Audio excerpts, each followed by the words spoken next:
சபையினில் உங்கிதயம் இருப்பதை நான் உணர்ந்தேன். என் கண்ணீர் கண்டதும் துடிப்பதை நான் அறிந்தேன்.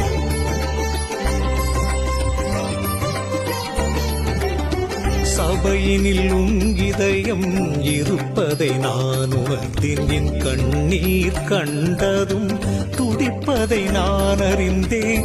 காரணமில்லாமல் காரியம் எதுவும் இல்லை. ஞானம் வளர்க்க மூதூர்தானே நீ நாடிய சிறந்த எல்லை. அங்கு வந்த அன்பரெல்லாம் வேறிடம் நாடுவதில்லையே. வானம் தொட்ட பிள்ளைகளுக்கு சிகரம் தேவையில்லையே. எல்லாம் தரும் நல்லவன் சபையை ஏந்தான் மறந்தேனோ. ஆணவத்தாலே மதியினை இழந்து நிலை தருமாறி இருந்தேன். தரிசனம் கண்டேன் மதுரையில்.